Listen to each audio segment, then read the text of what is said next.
Ó Deus, o Senhor que sonda o nosso coração e conhece o íntimo do nosso ser, ó Deus. O Senhor que sabe as palavras que vamos dizer, ainda elas nem chegaram à boca, Senhor. E o Senhor já as conhece, ó Deus. Senhor, ainda assim o Senhor inclina os seus ouvidos e ouve o nosso clamor, Senhor. Nessa noite, Senhor, nós viemos diante de Ti, Senhor, clamar ao Senhor, ó Pai, pela sabedoria que vem do Senhor, pelo entendimento da Tua palavra, pela iluminação espiritual, Senhor. Nós oramos ao Senhor, ó Pai, clamando e pedindo ao Senhor, ó Pai, que nos fortaleça, Senhor. Aumente a nossa fé, Senhor, e nos instrua, Pai, a como viver de maneira digna do Teu nome aqui na terra, Senhor. Senhor, eu peço ao Senhor, ó Pai, que essa palavra encontre abrigo no coração dos ouvintes, Senhor.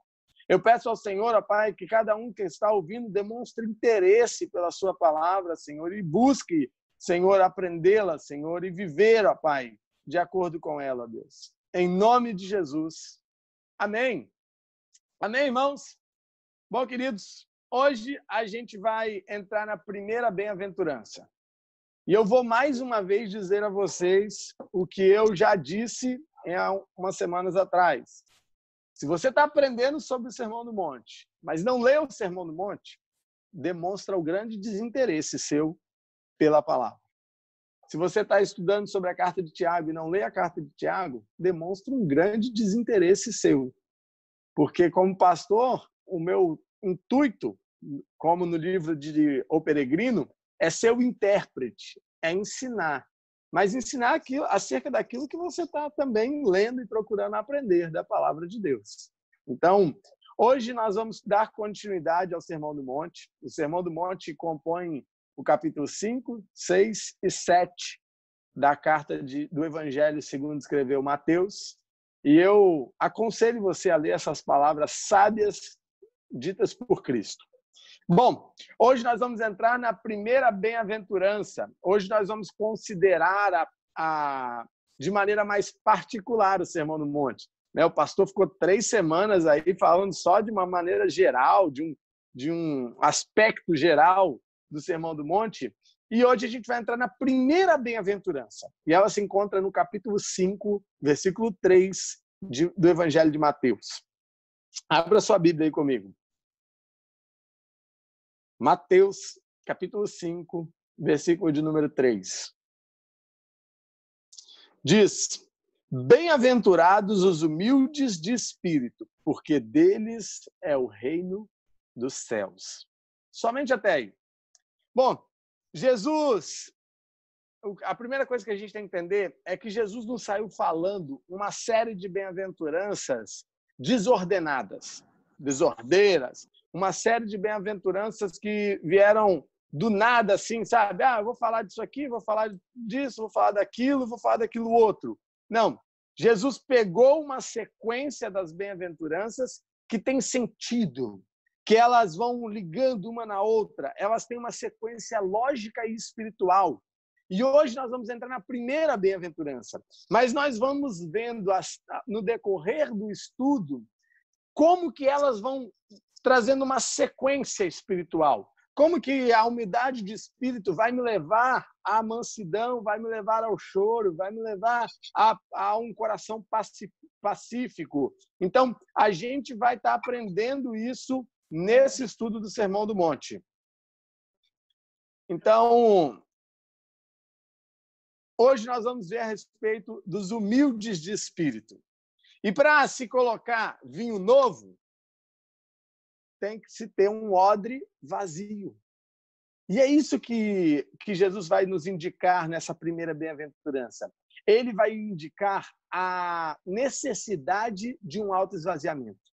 Ele vai mostrar a necessidade que nós temos de termos primeiro um esvaziamento para que depois ele possa nos encher. Primeiro, uma xícara tem que ser retirada o líquido que tem dentro dela para depois ser colocado um outro. Então, Jesus vai mostrar a respeito dessa necessidade para a gente. A primeira coisa que a bem-aventurança dos humildes de espírito nos ensina é a respeito da nossa incapacidade. Logo de saída, Jesus está condenando toda a ideia de algo que eu ou você possamos fazer sozinhos e de algo que eu e você possamos realizar por nós mesmos. É como se Jesus tivesse chamado a gente, pegado uma montanha bem alto, como, por exemplo, o Monte Everest, e Jesus falasse bem assim para a gente: olha, vocês, meus discípulos, vocês que levam o nome de cristãos, vão precisar de subir essa montanha alta, vão precisar de subir esse morro elevadíssimo. E a primeira coisa que eu quero ensinar a vocês, para que vocês possam subir esse morro, é que vocês são incapazes de subir esse morro sozinhos. É que vocês são incapazes de conseguir chegar lá em cima sem mim. É que vocês são incapazes de fazer isso por vocês mesmos. Qualquer tentativa de vocês para subir é fadada ao fracasso, ao engano e à frustração. Vocês não são capazes de fazer isso. Ou seja, o que está em foco aqui não é a pobreza material, porque todo mundo aqui é muito capaz de ser pobre. Se tem um talento que nós temos, é de sermos pobres. Nós conseguimos facilmente ser pobres. Ser pobre não tem dificuldade nenhuma para a gente. Então, a primeira coisa que a gente já aprende aqui é a respeito de que nós não somos capazes de sermos humildes de espírito por nós mesmos. Alguns interpretam essa humildade, ou em outras versões está escrito pobreza espiritual, como algo que nós podemos fazer, porque eles acham que é pobreza material. E Jesus não está falando de pobreza material. E a gente vai ver mais à frente por que Jesus não está falando de pobreza material. Uma outra coisa que Jesus nos mostra aqui é o contraste entre o reino de Deus e o reino do mundo. Por quê? Porque bem-aventurados os humildes de espírito salienta a diferença entre esses dois reinos. Vai mostrar de maneira mais clara a diferença entre o reino dos céus e o reino do mundo, desse mundo. Por quê? Porque o mundo valoriza a autoconfiança, a autodependência, a pessoa que ela se sente muito capaz, e aquela pessoa que controla e domina a situação, aquela pessoa que está sempre confiante nela mesma. O mundo valoriza muito isso. O mundo valoriza muito aquela coisa de você é o cara, você é top, você é diferenciado. Para quem assistiu já a série Suits, né? O mundo valoriza os Harvey Specter, né? Valoriza os melhores, aqueles que eu sou top, eu sou o melhor, eu sou bom mesmo, né? Para quem gosta de futebol, o mundo valoriza os Cristiano Ronaldo, os Romários da vida, para os mais antigos aí, né? Romário virava e falava assim: eu não preciso de treinar, não, porque eu sou bom mesmo. Treinar para quê se eu já sei o que fazer? Mas o reino de Deus não é assim. Nesse mundo, se você quiser vencer, a frase mais dita é: acredite em você mesmo. Não é verdade? Né? Nós temos até aquela pregação herética do Evangelho Coach, onde o pastor diz: você é o centro do coração de Deus. Porque a pregação do mundo é sempre como você acima de tudo e acima de todos. Você como alguém muito especial, você como valorizado, né? É como aquela música que diz: você tem valor, né? E o único valor que nós temos está em Cristo Jesus. Isso tudo, esse discurso mundano é mentira, é engano. No mundo, para você vencer, você tem que ser o cara. E no reino de Deus, para você vencer, você tem que entender que você não é nada. Você tem que entender que você é necessitado. Você tem que entender que você carece. Por isso, bem-aventurados os humildes de espírito. Em 1 João 5,4 fala: esta é a vitória que vence o mundo. Qual é a vitória que vence o mundo? A autoconfiança? O coach que pega e te motiva? É isso? Não. João fala: essa é a vitória que vence o mundo. A nossa fé. E que fé é essa? A fé é em mim? A fé no que eu sou capaz de fazer? A fé no que eu consigo? Não. A fé no Filho de Deus. A fé no Cristo das Escrituras. A fé cristocêntrica, Bíblia, e que emana não da tradição que os meus pais contaram, mas que emana do assim diz o Senhor, está escrito na palavra dele. Paulo usa uma expressão muito interessante em 2 Coríntios 4, 5, e eu gostaria de te convidar a abrir. 2 Coríntios capítulo 4, versículo 5.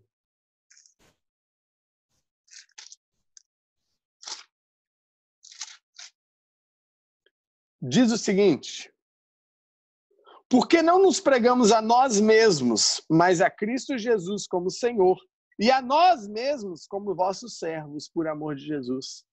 Se o evangelho da graça de Cristo fosse o evangelho da autoconfiança, Paulo diria, eu prego o meu evangelho. É porque é a minha fé que vocês têm que ter. É porque vocês têm que ser igual a mim. Aí talvez alguns estão lembrando, mas Paulo diz que nós devemos imitá-lo. Ele fala, sede meus imitadores, assim como eu sou de Cristo.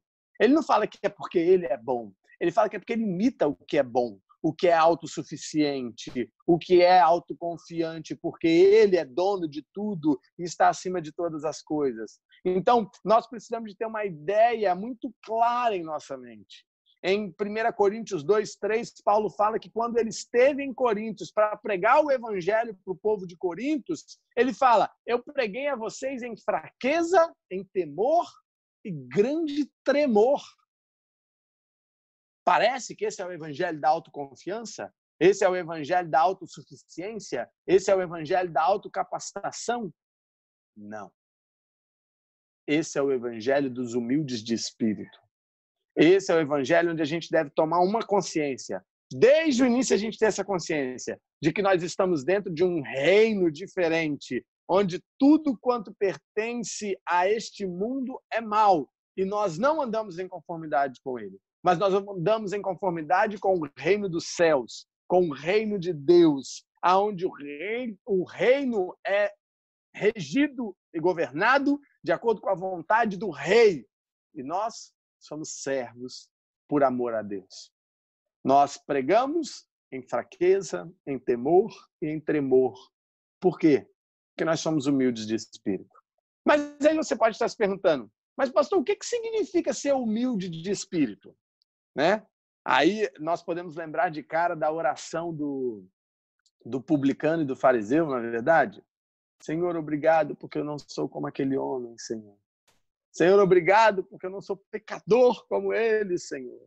Nossa, esse é um soberbo. Humilde é aquele que talvez ora assim, Senhor, eu sou pobre e necessitado. Senhor, eu sou miserável, eu sou um verme. E eu conto sempre para vocês que lá na igreja onde eu fiz o seminário em São Paulo, um irmão orou, se levantou e foi orar. E no momento em que esse irmão orava, ele dizia, Senhor, eu sou miserável. Senhor, eu não valho nada, Senhor. Eu não tenho valor algum, Senhor. E o irmão orou dessa maneira. E então, na hora que ele foi sair, o pastor Henrique chamou ele e falou, ô, irmão, você não vale nada. Você é um traste. Você é um miserável. E o irmão olhou e falou, mas pastor, que isso, pastor? Se a gente falar comigo, pastor? Não sei o que disse, não. Foi você que falou na oração. Essa é a falsa humildade. Primeiro eu quero mostrar para vocês o que não é humilde de espírito.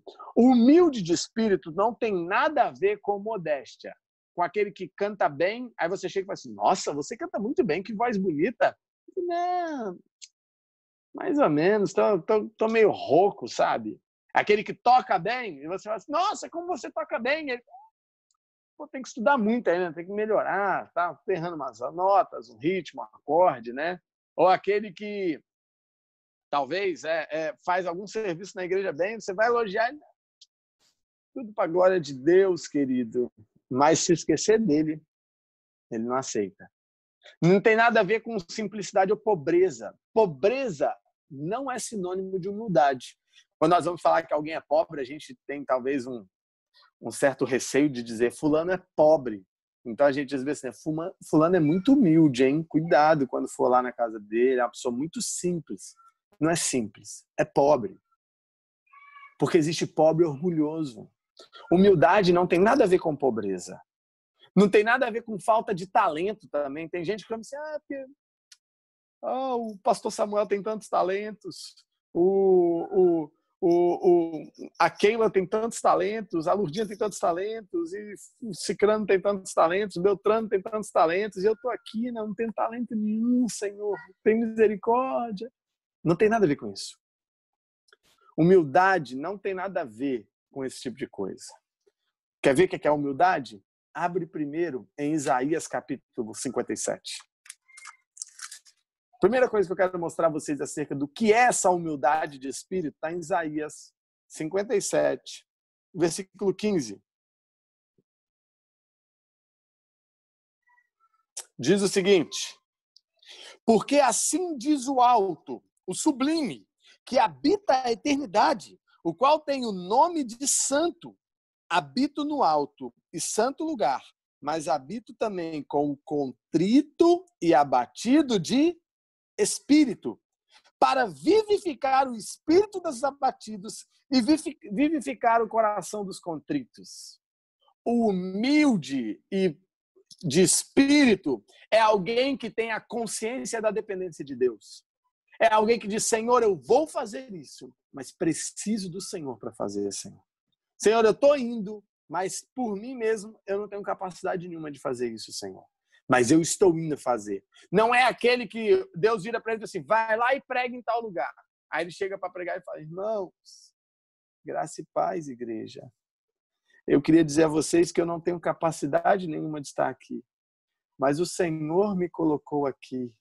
Isso não é humildade, isso é soberba, porque ele está fazendo questão de mostrar que Deus mandou ele ali para fazer isso, para que as pessoas valorizem mais a experiência dele.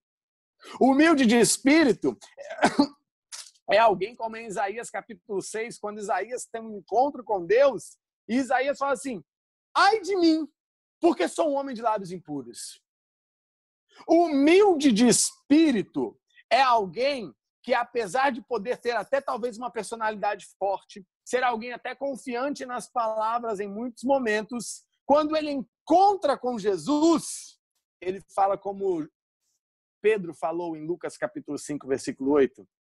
Em Lucas 5, 8, na pesca maravilhosa, depois que acontece a pesca, e Pedro chega diante de Jesus e fala assim: Senhor, afasta-te de mim, porque eu não sou digno, eu sou pecador. Aliás, eu quero ler na íntegra as palavras de Pedro. Lucas 5, verso de número 8. Lucas 5, 8. Fala: vendo isto, Simão Pedro prostrou-se aos pés de Jesus, dizendo: Senhor, retira-te de mim, porque sou pecador. O humilde de espírito é alguém que reconhece a grandeza do Senhor e a incapacidade de alcançar aquilo sem Deus. A incapacidade que tem de chegar àquele ponto. Pedro nunca se mostrou um fracote, um covarde. Pedro nunca foi covarde. Pedro sempre: não, eu vou. Não, eu faço. Não, deixa comigo. Pega a espada e corta a orelha desse camarada que quer prender o Senhor. De jeito nenhum, Senhor. Ele sempre nunca se mostrou tímido. Ele nunca se mostrou inibido. A personalidade de Pedro nunca se alterou. Pedro continuou sendo esse homem dessa maneira. Mas Pedro começou a ter humildade de espírito. Porque quando Jesus vira para Pedro e fala: Pedro, tu me amas? Pedro fala: amo, Senhor. E Jesus fala: Pedro, tu me amas? E Pedro fala: amo, Senhor. Ele fala: Pedro, tu me amas? Senhor, o Senhor sabe de todas as coisas. E o Senhor sabe que eu te amo. Quando Pedro usa essa expressão, o Senhor sabe de todas as coisas, Pedro está dizendo: o Senhor sabe até dos momentos em que eu preciso do Senhor para amar o Senhor. Porque eu não sou capaz disso sozinho também, Senhor. Humilde de espírito é alguém que, ao mesmo tempo, enquanto pode ser alguém confiante, pode ser alguém firme nas palavras, ele está sempre ciente da dependência que ele tem de Deus. Paulo, dificilmente havia alguém tão capacitado como Paulo. Em Coríntios, quando Paulo uma hora vai dar uma descrição de quem ele é, ele praticamente, acho que acredito eu, que cala os seus ouvintes. Ele fala: hebreu de hebreus, da tribo de Benjamim, fariseu de fariseus. Ele fala: o melhor da turma. Até chega um ponto que ele fala em Gálatas que ele era o melhor de todos. E Paulo vai usando as patentes dele, mostrando quem ele era. Irmãos, dificilmente houve um discípulo um apóstolo tão capacitado quanto Paulo. E eu digo de capacidade de faculdades. Paulo era incrível. Mas mesmo esse Paulo, após o encontro com Cristo no caminho de Damasco, olha como que é a fala de Paulo em 2 Coríntios 2,16, quando Paulo está falando a respeito de, olha, eu escrevo a vocês em carta e pode parecer que é dessa maneira, mas olha só, quem, porém, é suficiente para estas causas, para estas coisas? Paulo vira para quem é suficiente para fazer isso? O próprio apóstolo Paulo reconhece, eu não sou suficiente para isso. Tanto que o próprio Paulo, é a graça de Cristo. É a graça de Cristo que me capacitou. Falando desse andamento da evangelização, Paulo fala, quem, porém, é suficiente para isso? E nós, muitas vezes, nos achamos suficientes. E não estamos sendo humildes de espírito. Quando eu antes de meditar nesse Sermão do Monte, eu achava que a humildade de espírito era um estado meio que passageiro. Porque eu achava que a humildade de espírito era o momento em que nós olhávamos para Deus por meio da pregação do Evangelho, enxergávamos a graça de Cristo, enxergava que eu sou pecador e eu preciso da salvação. E então, eu passei pelo estado da humildade de espírito. Mas não é só isso. É um contínuo. Sabe por quê? O próximo exemplo que eu quero usar de alguém que foi humilde de espírito é Jesus. E ele nunca pecou. E ele foi humilde de espírito. Naturalmente que acima de todos os exemplos, a gente vai ter Jesus. Ele é superior a tudo e a todos. Ele se tornou homem em semelhança de carne pecaminosa, como o apóstolo Paulo fala em Romanos capítulo 8, versículo 3. Mas não pecou, como dizem. Agora, embora ele continuasse sendo Deus, ele não se apegou às prerrogativas divinas. Ele abriu mão da glória dele. Ele abriu mão de atributos divinos, como onisciência, como onipotência, como onipresença, como Deus criador, e dentre outros. Enquanto ele esteve no mundo, ele viveu como homem. E como homem, olha qual foi o resultado disso na vida de Jesus. Em João 8, 28. Abre sua Bíblia comigo, em João, capítulo 8, versículo 28.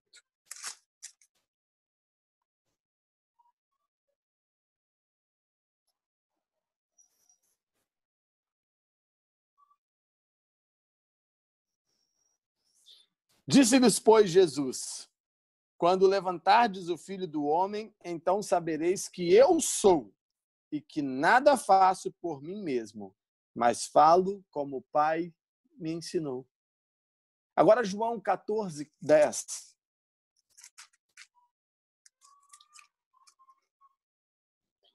Diz o seguinte, não crês que eu estou no Pai e o Pai está em mim? As palavras que eu vos digo, não as digo por mim mesmo, mas o Pai que permanece em mim faz as suas obras. Amados, se a gente continuar aqui, a gente vai encontrar textos e mais textos em que Jesus mostra a dependência que ele tinha do Pai. As horas e horas de oração da vida de Jesus demonstram a necessidade que ele tinha do Pai. Demonstram o quanto ele era necessitado do favor divino, do favor do Pai. Mostra a dependência que ele tinha do Pai. E se o próprio Jesus tinha essa humildade de espírito, quem somos nós para não sermos? Quem somos nós para nos acharmos autossuficientes? Quem somos nós para ficarmos dizendo o tempo inteiro, o amor é a solução de tudo, o amor é a solução de tudo, o amor é a solução de tudo, o amor é a solução de tudo, o amor não é a solução de nada se o amor não for Cristo, se o amor não for personalizado na pessoa divina. O amor não é a solução para o mundo, o amor é o engano do mundo. Porque o mundo não tem o amor. O amor é a pessoa de Deus, é Cristo. E o humilde de espírito sabe disso. Humilde de espírito é a completa nulidade de nós mesmos, quando nós chegamos diante da face de Deus. Eu pergunto uma coisa a você.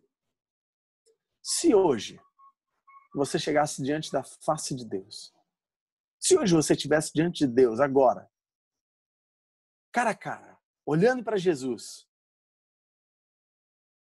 Jesus poderia olhar para você e dizer: bem-aventurado você, porque você é humilde de espírito. Bem-aventurado porque você dependeu de mim o tempo inteiro. Bem-aventurado porque você me buscou acima de tudo e de todos, porque você é humilde de espírito. O reino dos céus é seu. Sabe por quê? Porque eu conquistei. E você depende de mim. E você me busca. E você me ama. E você se relaciona comigo. E você é co-herdeiro comigo. Sabe por quê? Porque você é humilde de espírito. Será que você poderia dizer hoje que, sem dúvida alguma, Jesus diria que você é humilde de espírito? Ser humilde de espírito significa que, se alguém é crente de verdade, ele não está dependendo dos seus dotes, dos seus talentos. Ele não está dependendo daquilo que veio do berço, né? Não, meus pais me ensinaram assim. Não, minha mãe me ensinou assim. Não, eu nasci num lar cristão. É claro que é maravilhoso nascer num lar cristão. Mas você precisa se arrepender tanto quanto os outros que não nasceram.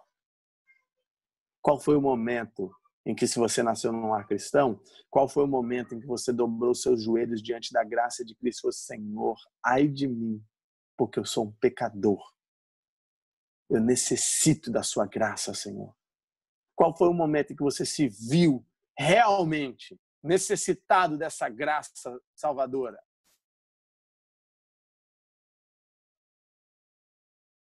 Paulo pegou todas as faculdades dele. Paulo pegou tudo que ele tinha.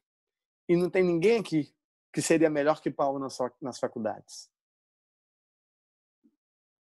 Era um cara incrível. Era cidadão judeu, era cidadão romano, tinha cidadania grega. Era conhecedor de todas as culturas. Na escola farisaica, estudou e foi o melhor aluno. Aos pés de Gamaliel, que era o melhor ainda para poder ensinar naquela época. Mas esse homem, ele vira um momento na vida dele e fala bem assim: eu peguei tudo que eu tinha, tudo que eu sabia, eu peguei tudo na minha vida e eu considerei como perda, como estrume. Por quê? Por causa da sublimidade de Cristo. A superioridade dele é tão grande, é tão intensa, é tão imensa, que tudo que eu tenho é nada. Porque eu sou pobre espiritualmente. Ser humilde de espírito é sentir que nada somos, que nada temos, e que, quando olhamos para Deus, nós temos uma submissão total a Ele. Por quê? Porque eu sou completamente dependente do Senhor. Eu necessito da sua graça. Sabe, uma certeza, uma atitude de que tem essa convicção? Pelas manhãs, a primeira coisa que a gente faz é buscar a face dele. Pelas manhãs, a primeira coisa que a gente faz é buscar a palavra dele.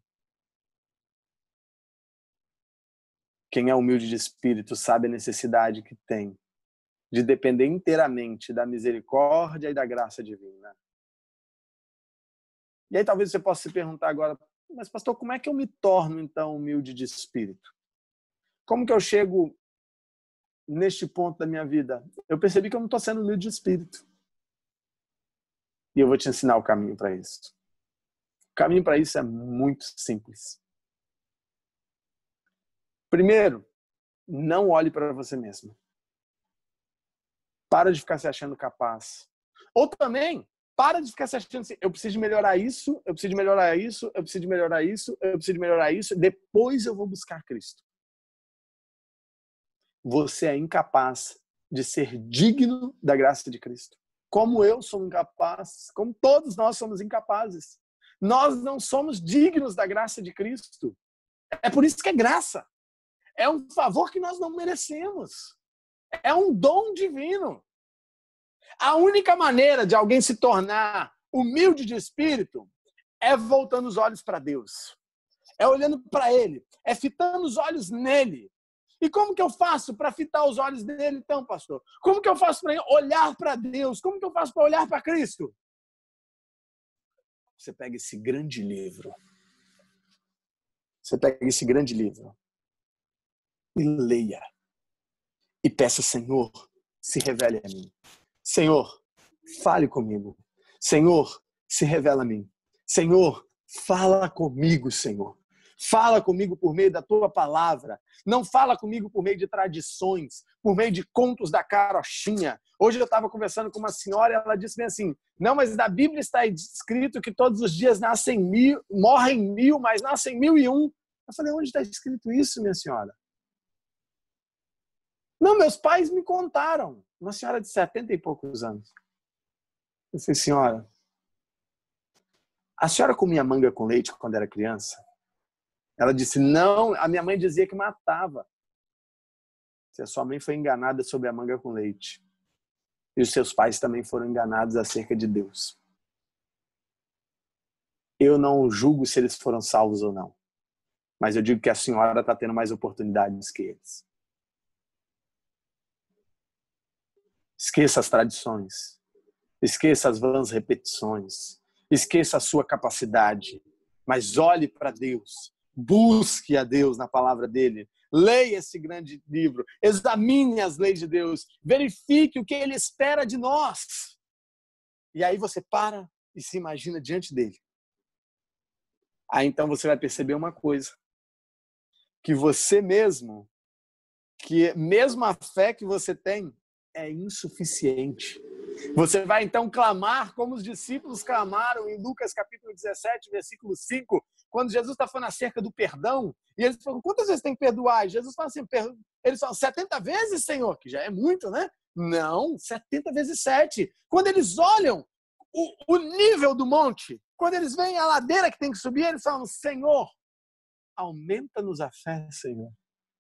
Aumenta-nos a fé, Senhor. E por que a fé tem que ser aumentada, Senhor? Porque nós somos incapazes, Senhor. Nós não alcançamos esse patamar, Senhor. Nós não alcançamos esse nível, Senhor. O nível de Cristo é muito elevado. É por isso que Cristo, sabe o que Cristo faz com a gente? A gente olha para o Papa e acha o Papa muito santo. Não nós cristãos evangélicos, mas talvez se tem algum católico assistindo, né? Então, o Papa é a santidade. Aí talvez você olhe para a Madre Teresa de Calcutá e fale, ela está aqui junto aqui, né? Grande mulher. Não, olha para São Pedro, São Paulo. Não, esses homens são incríveis. Aí nós cristãos talvez olhemos e falamos para Billy Graham. Não, Billy Graham foi fantástico. Ele está acima do Papa para a gente aqui. Ó. Ele está demais. Eu tenho que atingir esse nível aqui, né? É aqui que eu tenho que chegar. E eu estou aqui, né? Ixi, tá feia a coisa. A ladeira está alta. Sabe o que Jesus fez? Jesus estava aqui em cima. Desceu aqui e levou a gente para lá. E falou assim, agora vocês vão andar da minha maneira. Agora vocês vão andar comigo, porque eu vou capacitar vocês a isso. Ser humilde de espírito é entender que nem a minha fé é suficiente. É compreender que eu não sou, nem o que eu tenho de fé é suficiente. Eu preciso de virar e falar, Senhor, até a fé que eu tenho, que me trouxe a olhar agora para o Senhor, eu cheguei a uma conclusão quando eu olhei para o Senhor. Ela não é suficiente, Senhor. Então aumenta a minha fé, Senhor. Aumenta a minha fé para que eu possa andar de maneira digna do Senhor. Nós precisamos de chegar urgentemente diante de Deus, amados. E falar, Senhor, nós pensávamos que tínhamos fé, Senhor. Nós expulsávamos demônios. Nós pregávamos o evangelho, Senhor. Nós orávamos, Senhor. Nós líamos a Bíblia, Senhor. Nós pregamos a tua palavra, Senhor. Mas agora nós percebemos uma coisa, Senhor. A minha fé não é mais suficiente. E eu oro ao Senhor nessa noite. Aumenta a minha fé, Senhor. Ser humilde de espírito é olhar para Jesus e ver o quão necessitado eu sou dele. Ver o quanto eu preciso, o quanto eu careço dele. Romanos 3:23 fala, pois todos pecaram e carecem da glória de Deus. E nós então fomos perdoados e hoje não somos mais pecadores porque Cristo nos faz santos. Não pelo que nós fazemos, mas pelo que ele fez. Mas mesmo andando com Cristo, tem momentos que nós olhamos, Senhor, eu careço de mais glória, Senhor. Senhor, a fé que eu tenho não é suficiente, Senhor. Senhor, o conhecimento que eu tenho não é suficiente, Senhor. Senhor, a iluminação que eu tenho não é suficiente, Senhor. Senhor, a oração não está suficiente, eu preciso de mais tempo com o Senhor. Senhor, a minha compreensão bíblica não é suficiente, Senhor, eu preciso de mais compreensão bíblica, Senhor. Cada momento que nós vemos essa necessidade, nós estamos sendo humildes de espírito. E é por isso que Jesus diz: bem-aventurados humildes de espírito, porque deles é o reino dos céus. Queridos, meu conselho para vocês nessa noite, pela palavra de Deus, e é o conselho que foi para mim durante o período que estava preparando esse sermão, vamos olhar mais para Jesus. E o único jeito de olhar para Jesus é pela palavra, é pelas escrituras. E quanto mais você fixar os olhos em Jesus, quanto mais você parar para olhar para Jesus, mais você vai perceber a carência espiritual em que você vive, mais você vai perceber o quanto você depende dele, o quanto você precisa dele, e quão mais humilde você vai ser espiritualmente. Jesus foi humilde de espírito. E isso é comprovado na dependência que ele tinha do Pai. Isso é comprovado na dependência que ele tinha da pessoa de Deus. Em João 8:29, Jesus diz: e aquele que me enviou está comigo. Ele não me deixa só, porque eu faço sempre o que lhe agrada. Jesus procurava obedecer ao Pai, porque ele sabia que ele precisava do Pai. Ele sabia, se eu desobedecer ao Senhor, ai de mim, porque eu preciso do Senhor. Eu sou dependente do Senhor e da sua graça. Portanto, o meu conselho para vocês hoje está escrito em Filipenses capítulo 2, versículo 8.